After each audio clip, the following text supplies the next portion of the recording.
아주 소개가 간단해서 좋습니다. 지난번에 도티 씨가 왔다고요. 그때도 이렇게 빈자리가 있었습니까? 네. 이쪽으로 오시죠. 네. 이런 자리 올 때마다 좀 더 유명해져야 되겠다. 우리 오시는 분들을 위해서 똑같은 시간 내는데 그래도 제가 좀 더 유명하면 더 좀 즐거운 마음으로 오시지 않을까. 이게 부산 분들답지 않게 좀 무겁네요. 표정들이. 원래 저는 부산 오면 늘 기분이 좋던데 워낙 그 부산 분들이 활기도 있으시고 그 에너지가 넘치셔서 오늘 오면서 참 멀리 오니까 좀 많은 말씀을 드리고 싶습니다. 근데 좀 1시간이라는 게 본격적으로 말하기에는 짧은 시간이고 또 그냥 의례적으로 말하기에는 긴 시간이고 좀 어중간한 애매한 시간이죠. 그래서 일단 1시간에 좀 압축적으로 말씀을 드려보겠습니다. 뒤에 이제 뭐라고 돼 있죠 제목이 사람을 움직이는 마음을 움직이는데 저 앞에 수식어는 그냥 없는 걸로 하고요. 저의 글 쓰는 방법에 관해서 말씀을 드릴게요. 글을 쓴다는 건 어찌 보면 생각이 다 여물어서 완성이 돼서 쓰는 게 아니죠. 글을 쓰면서 생각하죠. 생각이 나고요. 생각이 정리됩니다. 늘 그렇지 않습니까? 머릿속에 쓸 내용이 다 정리돼서 글을 쓰시는 분은 저는 없을 거라고 봐요. 설사 정리가 됐더라도 쓰면서 그게 바뀌기도 하고요.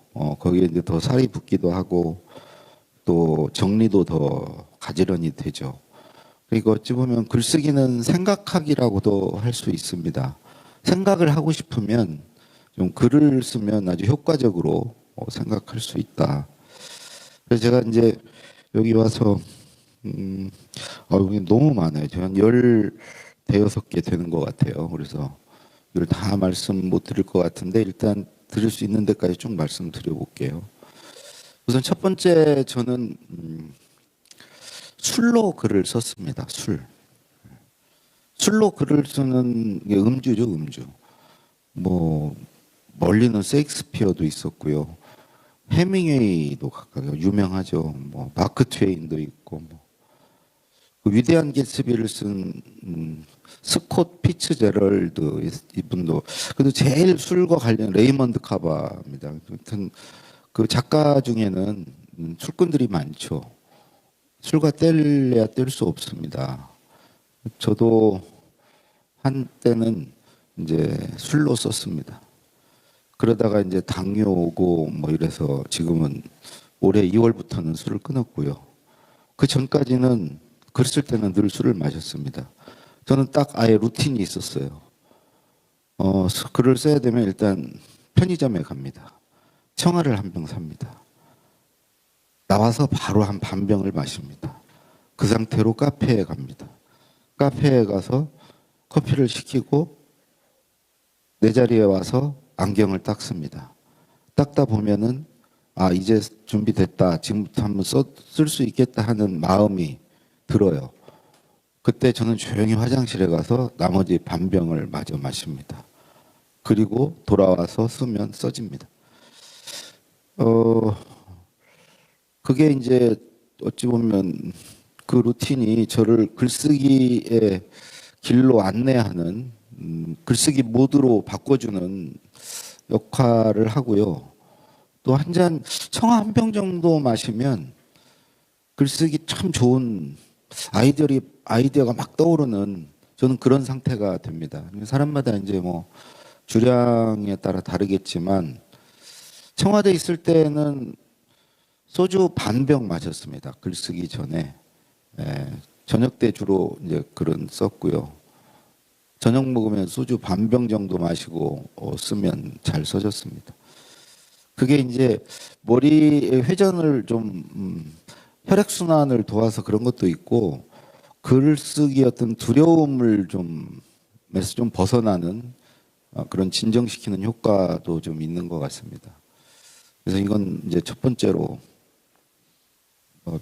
술을 안 드시는 분은 뭐 글쓰기에서 술을 그럼 권하고 싶지는 않고요. 그 청와대 있을 때는 그거는 용납이 됐어요. 우리 저 윗분들도 제가 그러는 거에 대해서 뭐라고 안 하셨습니다. 두 번째는 저는 늘 말해보고 씁니다. 쓸 내용을 먼저 말로 해봅니다. 여러분 생각이 잘 나는 환경들이 있죠. 산책할 때 잘 나고요. 화장실에서 잘 나고요. 아침에 샤워를 하거나 머리를 감거나 반신욕을 할 때 잘 나고요. 잠들기 전에도 잘 납니다. 뭔가를 타고 이동할 때도 잘합니다. 그러니까 버스를 타건 지하철을 타건 운전을 하건 이동 중에 생각이 또 잘 납니다. 그 중에 하나가 말할 때죠. 뭔가를 말할 때 그것에 관한 생각이 잘 납니다. 그래서 저는 어떤 글을 쓰려면 그것에 관해서 누군가에게 말합니다. 말할 사람이 없으면 저 혼잣말이라도 합니다. 그러니까 산책하면서 머릿속으로 말해봅니다. 주로 저는 이제 아내에게 말하거든요. 그래서 저는 그런 말동무가 있으면 글쓰기가 훨씬 수월해질 거다. 직장에서도 내 말을 들어주는 사람이 있으면 글쓰기가 훨씬 나아진다. 그러니까 들어줄 때 그냥 듣지 않고 격려도 해주고 또 보완도 해주고 보완 또 내가 말한 내용을 해볼 수 있도록 기회도 주고 또 잘못되면 책임도 져주고 이렇게 들어주는 사람이 있으면 자유롭게 자기 아이디어를 말하고요. 말하기 위해서 아이디어를 짜냅니다. 근데 들어주는 사람이 없으면 말할 기회가 주어지지 않으면 누가 생각을 하겠습니까? 뇌는요, 절대 쓸데없는 짓을 안 해요. 가급적 생각을 안 하려고 합니다. 왜냐하면 뇌는 우리 몸에 비중으로 하면 한 2%도 안 되는데 에너지는 한 20% 이상 뇌가 쓰거든요. 그러니까 그렇지 않아도 지금 과부하가 걸려 있는데 쓸데없는 짓을 안 하죠. 소용 있는 일만 합니다. 그래서 뇌 입장에서는 이거를 생각을 해서 뭔가를 찾았을 때 그게 쓸모가 있어야 됩니다. 그러니까 예를 들어서 누구에게 말을 한다거나 실제로 그걸 이룰 수 있다거나 이랬을 때 그러기 위해서 이제 생각을 하죠. 그래서 이제 몇 번 시도를 했는데 이거 됐다고 그러고 쓸데없는 소리 하지 말라고 그러고 시키는 거나 잘하라고 그러고 야 그건 안 되는 일이라고 그러고 야 그거 옛날에 다 해봤다고 그러고 이렇게 해서 몇 번 좌절을 맛보면 뇌가 이제 생각 안 씁니다. 바보가 아니거든요. 쓸데없는 짓을 안 해요. 스스로 생각 않는 뇌가 되죠. 그래서 자기가 이제 생각한 것을 글쓰기 전에 먼저 말해보는 거. 말을 하면은 말하면서 정리가 되잖아요. 또 말하면서 생각이 납니다. 말을 꼭 한번 해보시고 글을 써보세요. 쓰기 전에. 저는 그래서 평소에 말을 많이 해야 된다고 생각합니다. 자기 생각이건 자기가 아는 것이건 아는 것을 누구에게인가 설명해 주는 거 많이 해볼 필요가 있다고 생각해요. 그러면서 정리가 되거든요. 그리고 그렇게 하기 위해서 또 공부하거든요. 그 말이 어찌 보면 그 공부를 견인합니다. 말을 잘하기 위해서 책도 더 읽게 되고 이렇게 되죠. 그래서 이제 두 번째는 저는 쓰기 전에 먼저 말해본다. 그건 이제 노무현 대통령께 배웠습니다. 그분은 늘 저에게 말을 해주셨으니까 그걸 제가 글로 옮겼거든요. 근데 이제 저에게는 저 같은 사람이 없잖아요. 비서관이 없잖아요. 그러니까 제가 말하고 그냥 제가 노무현 대통령 역할도 하고 제가 비서관 역할도 하고 혼자 다 하는 거죠. 그렇게 누구나 할 수 있죠. 말해보고.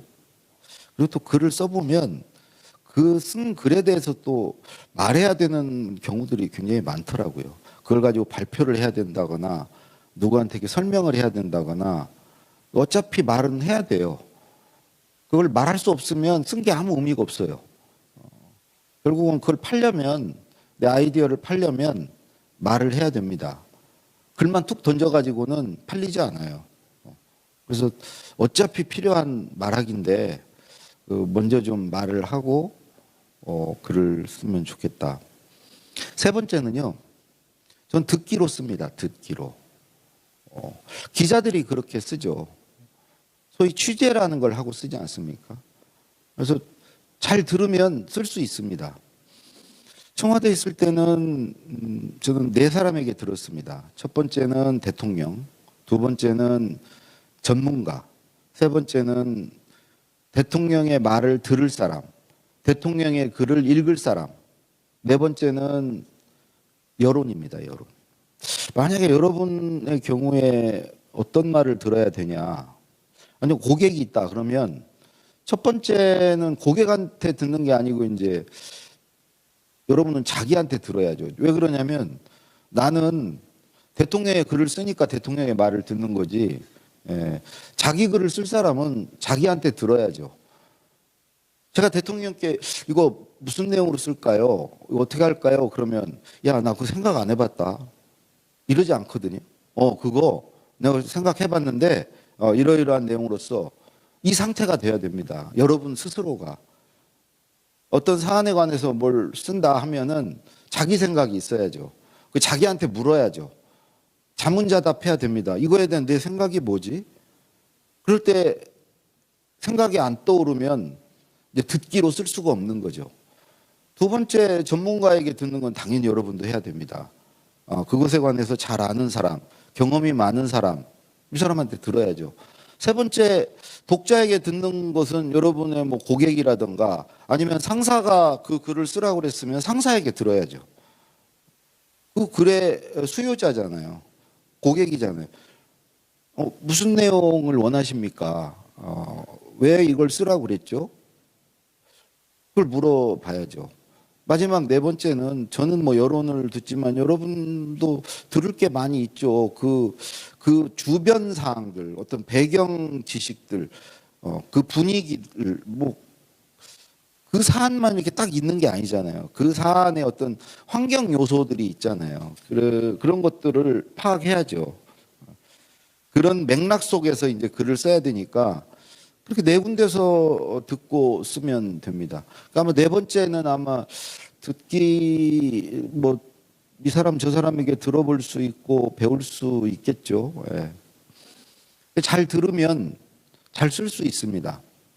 그러니까 제가 말씀드리는 것 중에 저건 나한테 좀 맞겠다. 나도 저 방식으로 좀 해야 되겠다는 걸 찾으시거나 아니면 저것과 저것을 좀 섞어서 써야 되겠다 하면 그러셔도 되겠습니다. 예, 여기 앞에 자리 있습니다. 근데 여기서요, 들을 때, 그냥 가서 얘기해달라면 아무도 얘기 안 해줍니다. 질문을 준비해 가야죠. 그리고 그 질문 속에서, 대답 속에서 또 추가 질문, 보충 질문, 꼬리에 꼬리를 무는 질문, 이런 게 가능해야죠. 그리고 저도 이렇게 인터뷰 프로를 매일 하거든요. 오늘은 지금 이제 녹음하고 왔는데 KBS 1라디오에 강원국의 지금 이 사람이라는 인터뷰 프로입니다. 30분 동안 한 분을 모셔놓고 질문하는 거예요. 근데 이제 저런 것들이 필요해요. 그분이 정말 무장 해제하고 나에게 그냥 할 말 못할 말 자기 검열 없이 허심탄회하게 얘기할 수 있도록 만드는 거. 그걸 잘해야 듣기를 잘할 수 있고요. 또 그분이 말을 하다가 이렇게 샛길로 빠집니다. 누구나 말하다 보면 내가 별로 필요 없는 얘기를 하게 돼요. 그럴 때 이제 그거를 잘 다시 이렇게 물길을 돌려서 말귀를 내가 듣고 싶은 얘기 쪽으로 다시 끌어오는 거, 이런 걸 하면서 들어야 됩니다. 그렇지 않으면은 실컷 막 시간 내서 들었는데 나중에 건지는 게 별로 없어요. 그리고 들으면서 뭐 당연히 메모를 하거나 기억을 하거나 요약을 해야죠. 그래야 나중에 그걸로 글로 쓰죠. 여러 방법이 있겠죠. 어떤 분은 다 받아 적는 분도 있고, 어떤 분은 녹음하는 분도 있고, 어떤 분은 키워드만 받아 적는 분도 있고, 어떤 분은 팩트만 받아 적는 분도 있습니다. 뭐 수치라던가 이런 건 이제 팩트만 받아 적는 분도 있고, 어떤 것은 그 일종의 이정표를만 받아 적어요. 그 말 단어만 쫓아가면 그분이 했던 말을 다 복원해낼 수 있는 키워드를 받아 적는 분도 있고요. 여러 가지 방식으로 이제 받아 적는데, 그거를 잘 해야 들은 거 가지고 글을 쓸 수 있습니다. 저는 뭐 주로 이제 키워드를 받아 적고 이렇게 썼죠. 근데 이제 듣는 실력도 저는 있다고 생각하는데, 예를 들어 김우중 회장을 모실 때 사장단 회의 김우중 회장의 그 말씀 자료를 써드려야 돼요. 그러면 그분이 이렇게 말씀을 하시면 그분의 감정까지 들어야 됩니다. 예를 들어서 그분이 지금 사장들에게 어떤 감정을 갖고 있는가, 사장들이 그냥 이뻐 죽겠는지, 아니면은 사장들 정말 마음에 안 드는지, 이런 게 이제 그 감정이 묻어 있거든요, 말에. 그런 걸 잘 반영을 해야 생뚱한 소리를 안 쓰게 됩니다. 그래서 그게 이제 일종의 톤앤 매너 같은 거죠.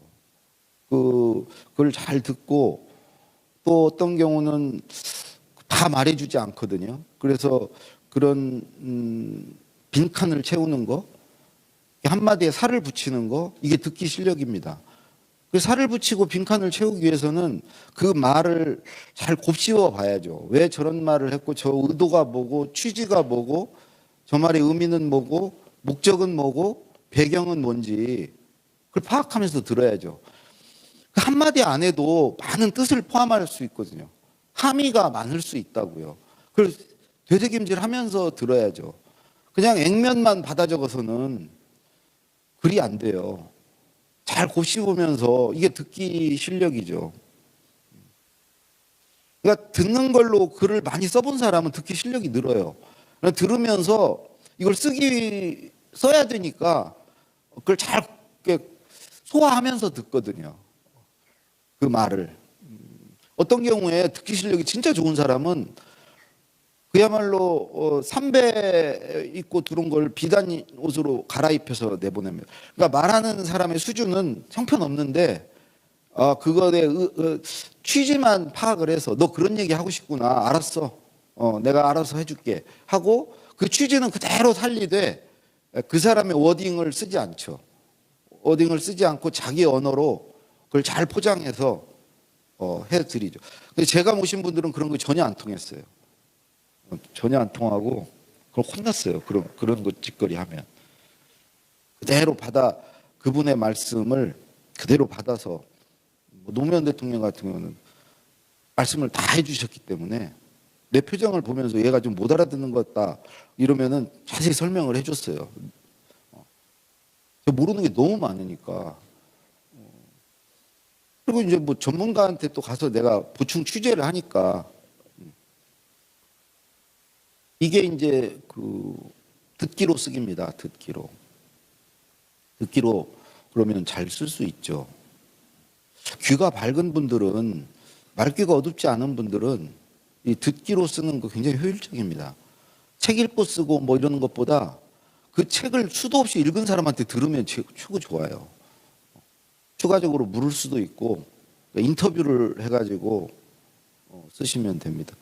전 초등학교 2학년 때 어머님이 돌아가셔서 늘 이렇게 눈치를 봤거든요. 사람들 눈치를 본다는 건 사람의 말을 귀담아 듣는다는 거예요. 눈치 보는 아이들의 특징이 안 듣는 척 하면서도 말을 유심히 들어요. 잘 맞춰주려고. 그걸 해석하고 그래요. 그 말을 해석하려고 그러고, 내가 어떻게 해야 저분 마음에 들을지를 생각하거든요. 요즘에 부모들이 애들 눈치 주지 마라, 애가 기 죽는다, 절대 그러면 안 된다고 생각합니다. 눈치를 줘야 돼요. 그래야 눈치 없는 아이로 크지 않아요. 눈치 없는 아이가 좀 심해지면 사이코패스입니다. 소시오패스예요. 눈치를 봐야죠. 사람 눈치를. 사람 눈치를 봐야 분위기에도 맞추고 그 사람에게도 맞추고 주파수를 맞출 거 아니에요. 사람을 배려하기도 하고. 그게 눈치죠. 그냥 지 맘대로 하고, 이게 눈치 없는 거예요. 그냥 애가 막 카페에 가서 막 지 맘대로 해도 부모가 오히려 옆에 누가 애 좀 조용히 시키라고 그러면 왜 애한테 눈치 주냐고. 이렇게 키우면은 눈치 없는 아이가 돼요. 그런 아이는 직장생활, 사회생활 좀 잘 못한다고 생각해요. 어쨌든 듣기로 쓰기고요. 그 다음으로는 개요로 씁니다. 개요. 우리 학교 다닐 때 개요를 짜고 써라. 이게 얼개를 세우고 써라. 만약에 책을 쓴다면 책의 목차를 잡고 써라. 그게 이제 정석이라고 배웠잖아요. 이제 그렇게 개요를 짜고 써야 될 글들이 있습니다. 근데 이제 개요를 짠다는 거는 설계도를 그릴 수 있다는 건데 이건 엄청난 능력이에요. 근데 저는 그게 안 됩니다. 그래서 제가 찾은 방법은 제가 써야 되는 글의 구성 요소, 다른 말로 하면은 소제목, 글의 소제목들, 그걸 다 모았어요. 75개를 모았습니다. 75개를. 여러분들 뭐 보고서 쓸 때 추진자 들어가는 거, 추진 배경, 추진 목적, 추진 목표, 추진 전략, 추진 방향, 추진 계획, 추진 실적, 이런 것들로 중간 제목에 이게 쓰이잖아요. 소제목. 글의 구성 요소들이잖아요. 예를 들어 뭐 현황, 문제점, 해법, 기대 효과, 실행 계획, 소요 예산, 뭐 예상 쟁점, 이런 것들이 내가 글에 넣어야 될 요소들이잖아요. 그런 걸 75개를 모았어요. A4 용지에 써서 앞에 붙여놓고 그 중에 골라서 개요를 짰습니다. 그렇게 짜면은 빠뜨린 것도 빠진 것, 그러니까 뺄 것도 없는 개요를 짤 수 있어요. 개요를 짜는 목적은 중복이 일어나지 않게, 그리고 빠뜨린 게 없게, 그러니까 뺄 것도 없고 빠진 것도 없는, 그게 이제 개요 짜는 목적이거든요. 그런 개요를 짤 수가 있죠. 그게 75개가 아니라 여러분들 뭐 그거를 100개, 200개도 얼마든지 모으고, 여러분 능력으로는 인터넷 가가지고 몇백 개도 모을 거예요. 특히 내 분야와 관련된 어떤 제안서라든가 기획서라든가 이런 거에 필요한 요소들만 모아서 가지고 계시면 그 중에 골라서, 예를 들어서 뭐 고객에 따라서, 독자에 따라서 맞춤형으로 모듈 맞추듯이 맞출 수가 있죠. 그래서 그게 이제 개요로 쓰는 것이고요.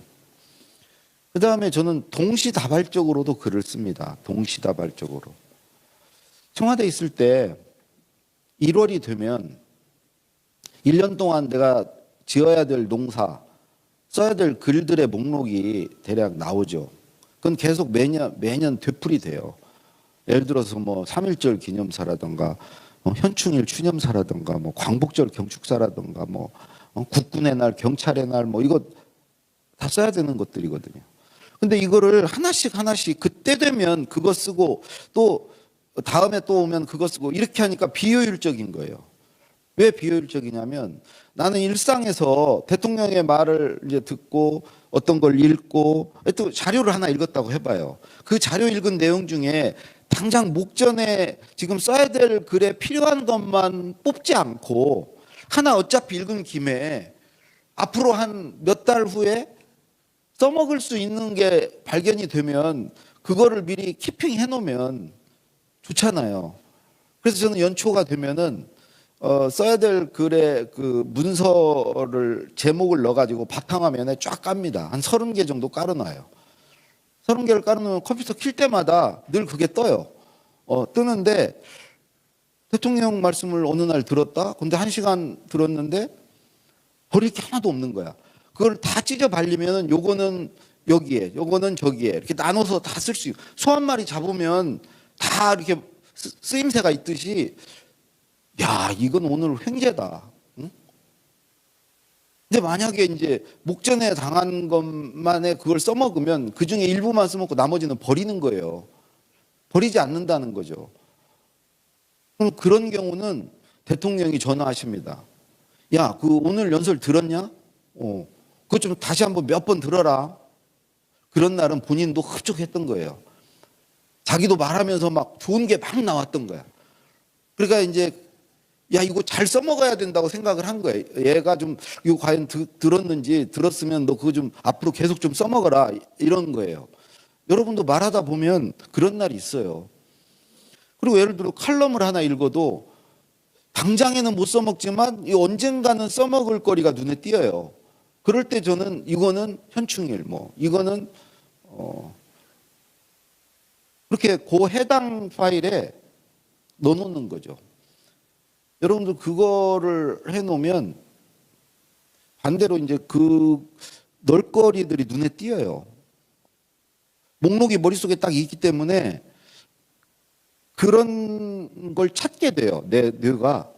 그런 게 스쳐 지나가는 것들이 학교 다닐 때 공부할 때 시험 범위라는 게 있잖아요. 시험 범위가 이제 30쪽까지만 이번에 시험을 보는데 진도를 35쪽, 40쪽을 선생님이 나가요. 그러면 되게 이제 그걸 안 듣고 30쪽까지만 그 이제 수업 시간에도 공부를 하고 있잖아요. 근데 이제 다음에 바로 이 시험 끝나면 이게 중간고사면 기말고사 때는 그 40쪽, 2쪽 공부해야 하잖아요. 그러니까 쉽게 얘기해서 그것도 동시에 같이 해놓는 게 맞다는 거죠. 언젠가 써먹을지 모르는 것들을 한꺼번에 같이 모으는 게. 그래서 바탕화면에 30개 이제 파일을 거기에 이제 쭉 채워 나가는 거죠, 그거를. 그게 이제 동시다발적으로 제가 글을 쓰는 거고요. 예를 들어서 저도 이제 책을 쓸 때 목차가 쫙 나오면은 그 목차 하나하나를 다 문서로 만들어서 바탕화면에 놓습니다. 근데 글을 하나를 쓸 때 쓰기 위해서 뭔가 자료도 찾아보고 할 거 아니에요. 근데 찾다 보면은 다른 글 쓰는데 필요한 것들을 발견하게 되잖아요. 그때는 그거를 같이 넣어놓는 게 좋죠. 하나 쓸 때 그것만 찾고 딱 끝. 그 다음에 또 자료를 막 찾고 그 다음 글 쓰는 건데만 필요한 거하고 나머지는 다 버리고 끝. 이게 아니라는 거죠. 동시에 같이 쓰면 된다. 그 다음으로는 이제 고치기로도 씁니다. 고치기로 쓰는 방법은 간단해요. 일단 글을 쓰라고 그러면 저는 이제 글을 써야 되면은 스톱워치를 딱 누릅니다. 저는 직장 다닐 때는 모래시계도 갖다 놨어요, 사무실에. 모래시계 큰 거 하나, 작은 거 하나. 그게 이제 모래가 다 떨어질 때까지만 쓰는 거예요. 시간을 제약하고 쓰는 겁니다. 3분, 5분 딱 이렇게 해놓고. 여러분도 우리 뇌가요, 어떤 위기감을 갖고 뭔가 이렇게 쫓기듯이 할 때 살기 위해서 이렇게 아이디어를 바뜩 떠올리기도 하거든요. 오히려 압박을 하는 거죠. 우리가 이제 뭐 사람마다 좀 다르겠지만 저는 이렇게 이렇게 Q&A 같은 거 할 때 오히려 생각이 잘 나는 경우가 많아요. 제가 대답을 해야 될 때. 그런 게 이제 직관을 동원하건 뭘 해가지고 찾아내죠. 근데 이제 그런 사실은 아이디어를 찾기 위해서 그걸 하는 건 아니고요. 뭐라도 하나 써놓는 거죠. 허접한 거를. 그래서 고치기로 쓴다는 거예요. 그걸 그 다음에는 고치는 거예요. 그러니까 짧은 시간 동안 하나를 써놓고 남은 시간, 긴 시간 동안 고치는 거죠. 해밍웨이도 늘 초안을 하나 후루룩 써놓고 이제 고쳤다고 그렇게 얘기하잖아요. 저는 책을 읽을 때도 마찬가지라고 생각합니다. 처음부터 이렇게 정독하면서 읽지 않고 전체를 한번 후루룩 그 다음에 읽는 게 훨씬 효과적이다.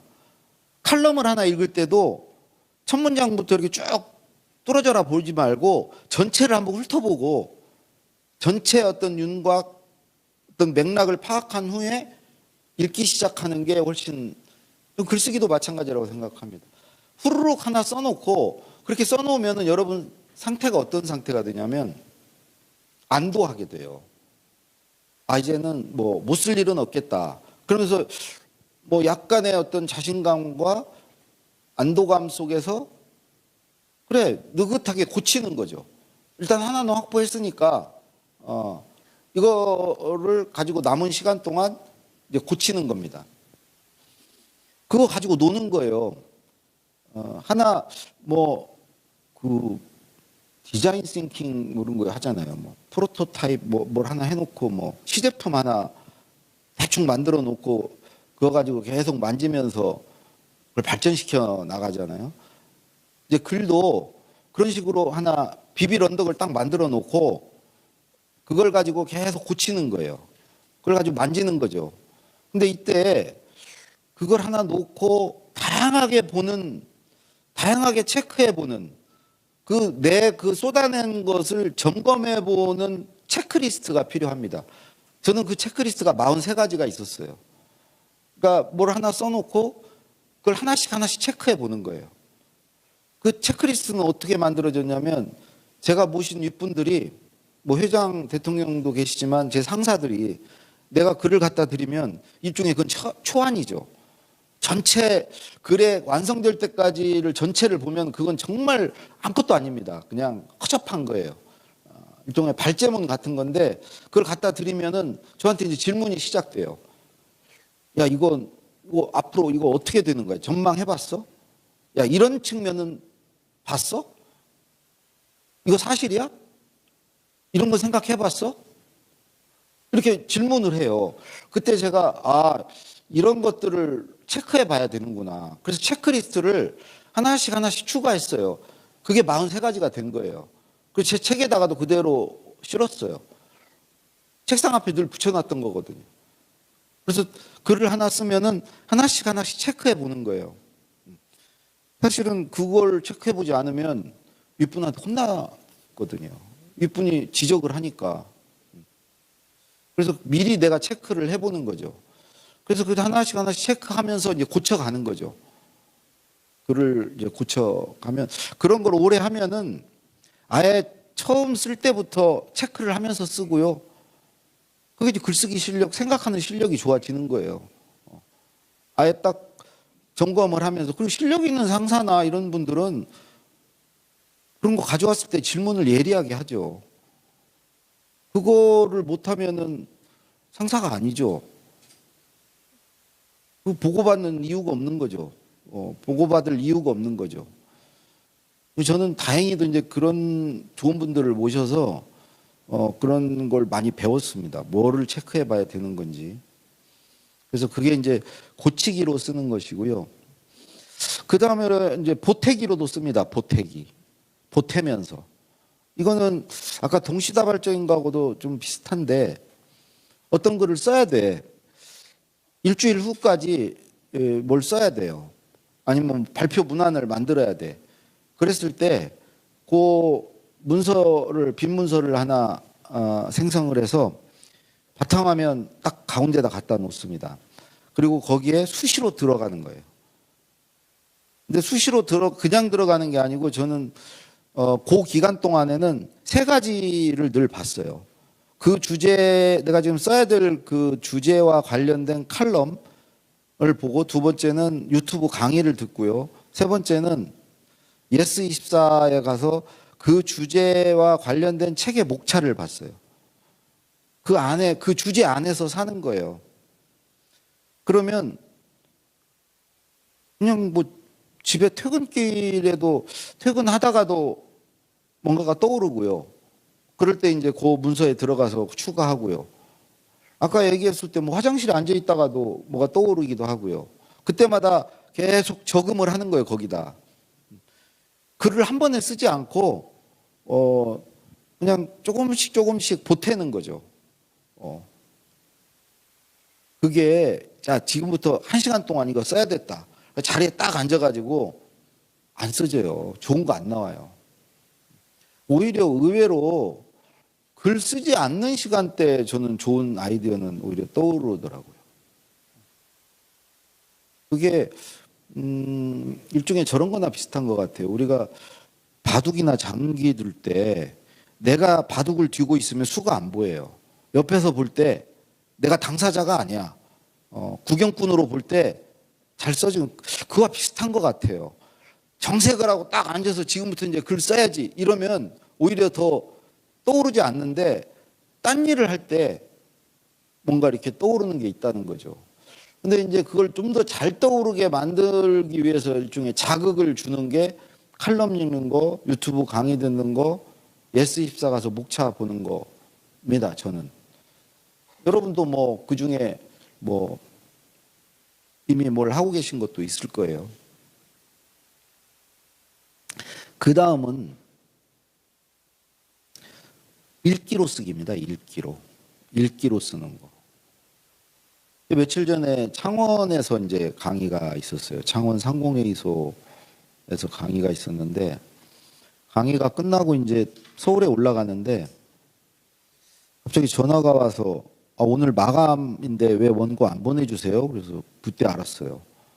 그래서 아이고 죄송하다고 그러고 몇 시까지 보내주면 됩니까? 그게 뭐 마감이 있으니까요. 저녁 9시까지는 보내줘야 됩니다. 그래야 그게 들어갑니다. 근데 집에 도착하면 7시더라고요.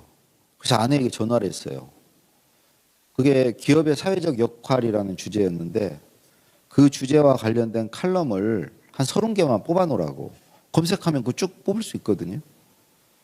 예전에는 네이버에 그 칼럼만 뽑을 수 있는 상세 검색 화면이 있었는데 요즘은 그거 없어졌어요. 그래서 30개 칼럼을 집에 가니까 뽑아놨더라고요. 그래서 30개 칼럼을 들고 바로 카페에 갔어요. 저는 집에서는 글이 안 써져요. 글이 잘 써지는 장소가 있습니다. 한때 시기에는 도서관에서 잘 써졌어요, 제가. 근데 이제 도서관은 아예 가지도 않고 이제 안 써져요. 지금은 카페에서 씁니다. 근데 어떤 분은 뭐 다락방 같은 데서 잘 써지는 분도 있고 뭐 다 달라요. 그래서 그거 30개를 들고 카페에 가서 이제 어떻게 제가 읽기로 글을 썼는지를 말씀드릴게요. 첫 번째로 30개를 한 30초 동안 쭉 훑어봅니다. 훑어보고 뭘 하냐면은 버릴 걸 버려요. 30개 중에 별 영양가 없는 것들을 버립니다. 그게 이제 첫 번째예요. 이번에는 한 10개 정도는 버렸어요, 그냥. 그래서 이제 20개. 두 번째 단계로 아까 같이 이렇게 뭐 이번에도 대충 보긴 하는데 전체를 훑어볼 때 뭘 찾으면서 보냐면 이 전체 그 20개 칼럼에서 반복적으로 다루고 있는 거, 그 주제의 어떤 단골 메뉴, 그걸 보는 겁니다. 그걸 찾았어요. 세 가지를. 기업의 사회적 책임과 관련된 글에서는 첫 번째, 기업이 처한 어떤 사회적 환경, 기업이 지금 어떤 처지에 놓여 있는가, 그거를 대부분 넣는구나. 두 번째는 기업의 사회적 역할이 어떤 당위다. 당연히 역할을 해야 된다. 그게 기업을 위해서도 이익이다. 라는 얘기들을 다 쓰는구나. 그리고 세 번째는 구체적으로 그러면 어떤 역할들을 해야 된다는 게 또 비교적 많이 등장을 해요. 그거 여러분들 거기에 시간을 뭐 한 3분도 안 걸려요. 그거 찾는데. 대충 처음 보는 것보다는 좀 처음에는 거의 제목 보는 수준에서 제가 제목을 봐서 버릴 거 버리고 하고, 두 번째 이 단계에서는 그래도 조금 유심히 보긴 하지만 훑어보는 식입니다. 한 군데 빠지면 안 돼요. 그냥 전체를 숲의 모양을 봐야 되니까 쭉 보는 식입니다. 그리고 이제 세 번째 단계. 이때는 하나씩 봅니다. 하나씩. 근데 이때 하나씩 보는데 어떤 거 하나도 내가 뭔가를 뽑지 않으면 다음 칼럼으로 안 넘어갑니다. 하나의 칼럼에서 내 글에 써야 될 뭐라도 찾습니다. 눈을 부릅뜨고 찾아요. 어떤 칼럼은 시작이 좋아. 요거 시작. 됐다, 하나 건졌다. 또 어떤 칼럼은 마무리가 좋아. 나도 이렇게 마무리하면 되겠다. 어떤 칼럼은 이 칼럼니스트가 주장하는 게 아주 참신해. 시각이 좋아. 이거 좋다. 또 어떤 것은 인용을 뭘 했는데 이거 최근에 어떤 데이터나 이런 걸 인용을 했어. 그럼 요거 건져온다. 이건 이제 긁어오는 거죠. 또 어떤 칼럼을 읽는데 내 어떤 뭐가 떠올랐어. 읽다 보면 칼럼 내용에서만 건지는 게 아니고 나한테서 길어 올리는 게 있거든요. 이제 그런 건 치는 거죠. 그래서 이게 여러분들이 그 칼럼 하나당 반드시 뭐를 하나 건진다는 목적의식을 가지고 보시면 뇌가 반드시 찾습니다. 그래서 쭉 긁어오고 막 치고 하니까 A4 용지 3장이 되더라고요. 3장을 건진 게 이제 그 단계입니다. 그럼 그 다음 단계로 뭘 하냐면 이걸 이제 버릴 걸 버리고 하는 거죠. 그 세 개 주제와 관련 없는 거, 아까 얘기한 세 가지, 그 관련 없는 거 버립니다. 그리고 그 세 가지 주제 중심으로 뭉칩니다.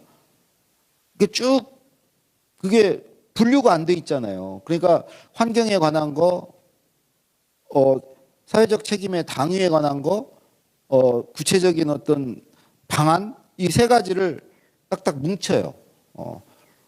그 다음 단계로 저는 이 뭉친 걸 가지고 이걸 뭐 연결하고 거기서 깔짝깔짝 안 씁니다.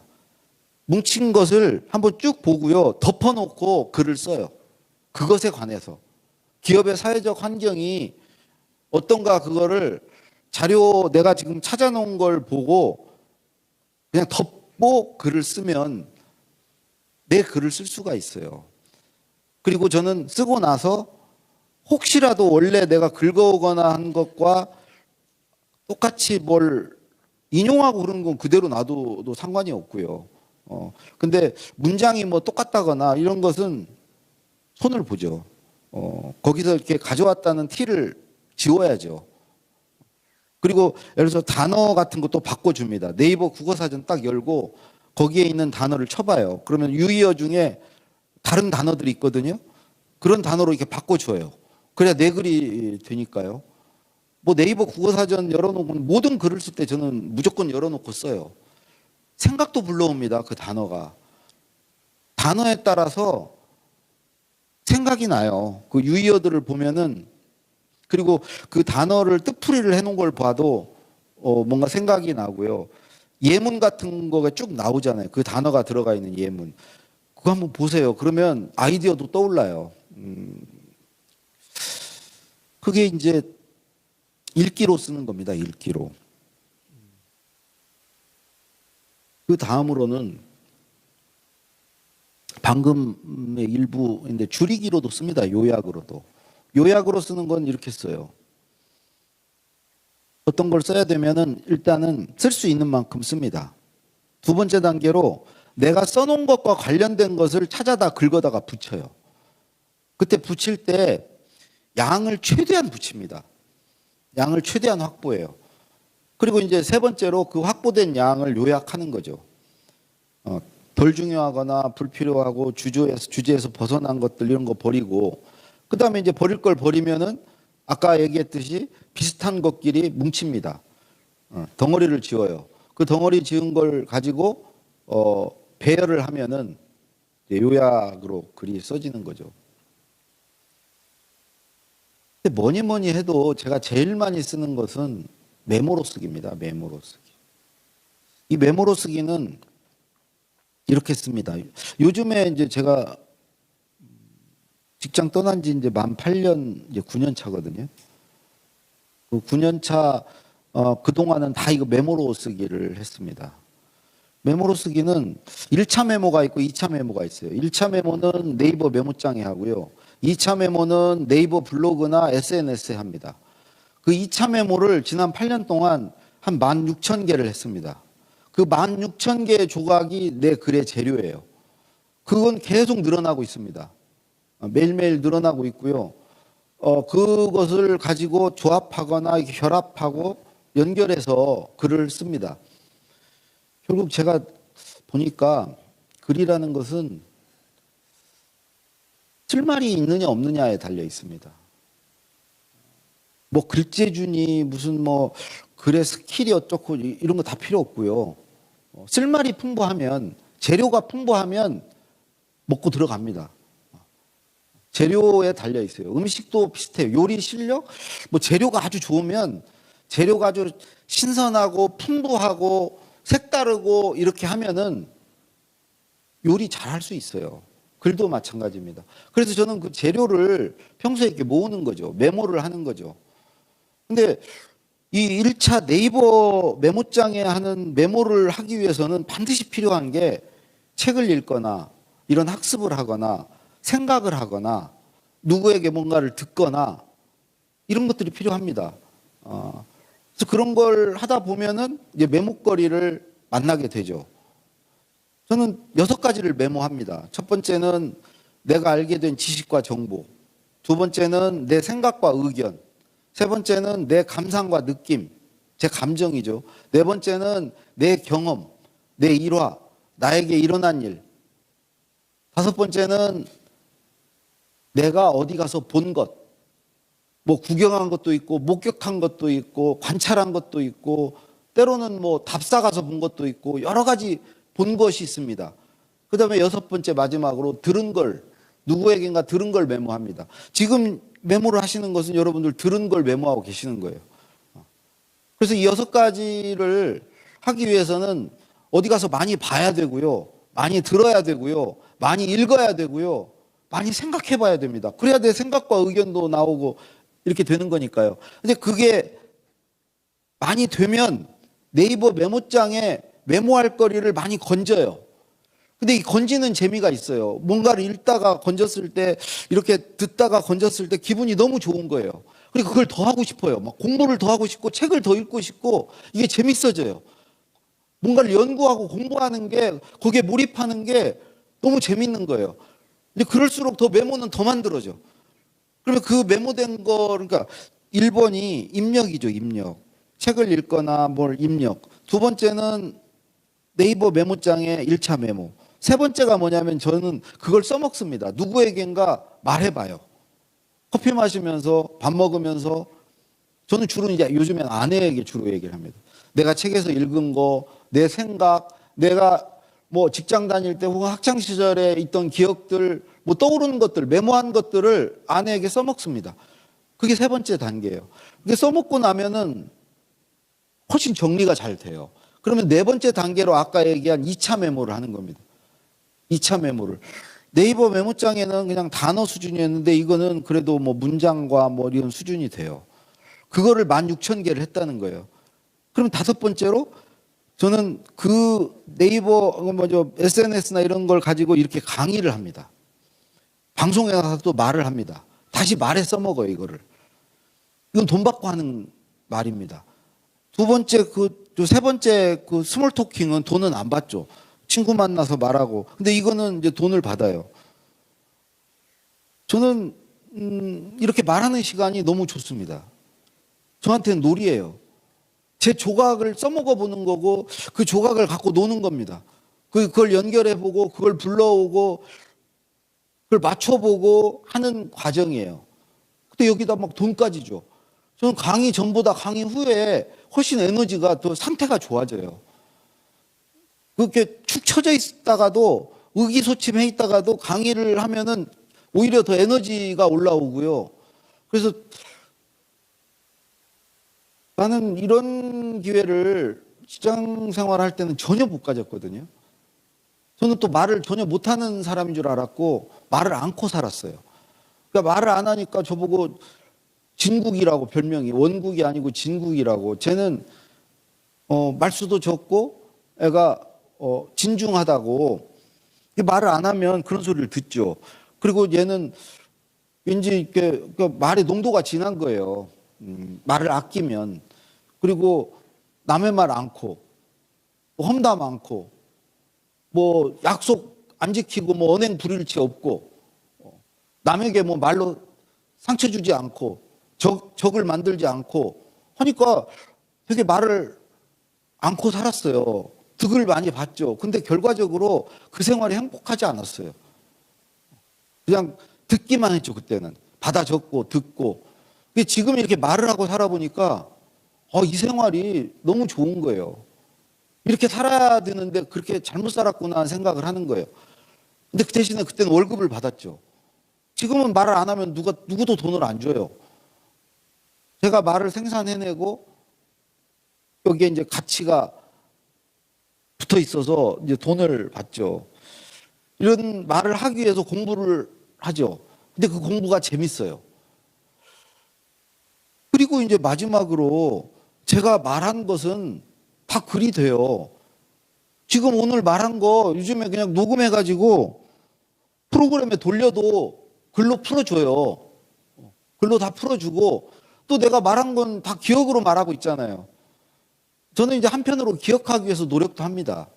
이런 내가 메모한 것을 가지고 이제 그 기억으로 말하기 위해서 PPT 같은 거 안 쓰기 위해서 여러분도 만약에 PPT 안 쓰고 이렇게 말하실 수 있으면 글 잘 쓰는 사람이 됩니다.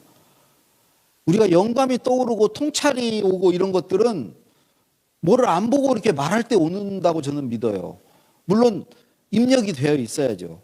그 입력되어 있는 것들의 어떤 상호작용, 그것들의 연결, 그것들의 융합에 의해서 아이디어가 떠오르고, 그래서 주기적으로 이렇게 말할 기회들을 가져야 된다. 이렇게, 이 말을 하기 위해서 나름대로 준비도 하고 학교 다닐 때 시험 보듯이 그래서 그것들을 많이 가지면 훨씬 아이디어가 많이 떠오르는 사람이 될 수 있다고 저는 믿어요. 근데 PPT를 이렇게 해놓으면 PPT 가지고 말할 때 뭐가 새롭게 떠오르는 거 별로 없어요.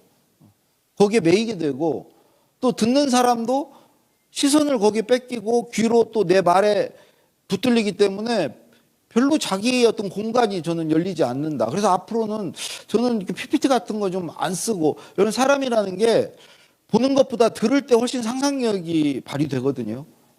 듣기만 할 때.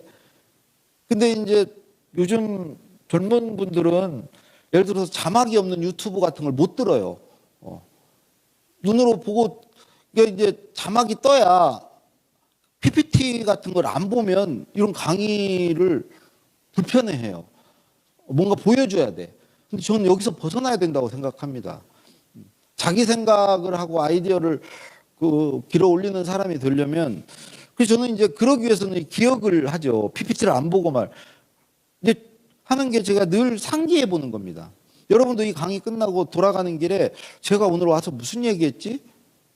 한번 떠올려 보고 저녁 때 잠이 안 오면은 혹은 저녁에 뭐 혼자 산책을 할 때 오늘 얘기했던 거 쭉 한번 개수를 한번 이렇게 나열해 보세요. 아, 저것도 얘기했고 저것도 얘기했고 저것도 이게 떠올려 보세요. 그래서 그게 상기하는 거 아닙니까? 복귀하는 거고. 저는 그 두 번째로 상기하고 복귀한 걸 시각화합니다. 두 가지 방법으로. 하나는 아까 메모한다 우리 그거 하나 하고 저는 A4 용지를 늘 갖고 다니면서 네임펜으로 이렇게 카페 같은데 오늘 또 기차 타고 올라갈 때 끄적끄적 써봐요. 그게 시각화입니다. 그리고 세 번째로 저는 늘 분류를 합니다. 덩어리를 지어요. 왜냐하면 나열된 건 기억을 제가 못해요. 여러분들 그걸 뭐 청킹이라고도 하잖아요. 예를 들어서 전화번호를 737에 뭐 5684 이렇게 외우지 737 5684 이건 못 외워요. 그게 덩어리를 지어줘야 되거든요. 그래서 저는 늘 덩어리를 지어요. 몇 가지. 오늘 또 지금 몇 가지에 관해서 제가 말하고 있어요. 그리고 마지막에 이제 분류된 걸 가지고 스토리텔링을 해봅니다. 분류된 거에 각각의 이름표가 있잖아요. 뭐 줄이기, 불리기, 고치기 이게 다 이름표예요. 이거 가지고 쭉 머릿속으로 말해보거나 이렇게 사람 앞에서 말을 해보는 걸 그러면 이제 완전히 내게 됩니다. 기억이 돼요. 그러면 그걸 가지고 또 이제 그걸로 글을 쓸 수가 있죠. 그래서 글쓰기가 제가 지난 추석 때 4일 연휴였잖아요. 책을 한 권 썼거든요. 저의 7번째 책 A4 용지 110매를 썼습니다. 4일 동안. 그랬더니 사람들이 어떻게 4일 동안 110매를 써? 말이 돼 그게? 제가 말씀드렸어요. 저는 6번째 책이 작년 6월 말에 쓴 책이에요. 어른답게 말합니다. 그로부터 지금 1년 3개월이 됐어요. 그러면 15개월이에요. 15개월. 저는 15개월 동안 끊임없이 메모하고 그것에 관해서 말하고 상기하고 복귀하고 분류하고 그 작업을 일상적으로 해왔어요. 그동안 말해왔던 것을 그냥 쏟아낼 뿐이에요. 4일 동안 110매 그냥 계속 친 거예요. 머릿속에 다 기억이 있으니까. 여러 번 말해봤던 거니까 얼마든지 쳐낼 수 있다고요. 여러분들이 그렇게 기억이 되고 메모를 하고 평소에 이렇게 말해보는 걸 많이 하면 당장에 책도 쓸 수 있고 근데 이제 그 분량이 안 되면 입력을 해야죠. 공부를 하고. 그래서 저는 이렇게 말씀드릴 수 있어요. 10시간 말할 수 있으면 혹은 메모를 한 1000개 하면 특정 주제에 관해서 내가 10시간 떠들 수 있다. 혹은 그 특정 주제에 관해서 한 1000개 정도 메모를 해뒀다. 아까 메모는 지식과 정보일 수도 있고 뭐 생각과 의견일 수도 있고 그런 겁니다. 그 메모를 한 그 정도 해놨으면은 당장 책도 쓸 수 있다. 책도 쓸 수 있는데 글 쓰는 것은 뭐 일도 아니죠. 뭐 보고서를 쓴다거나 기획안을 쓴다거나. 네.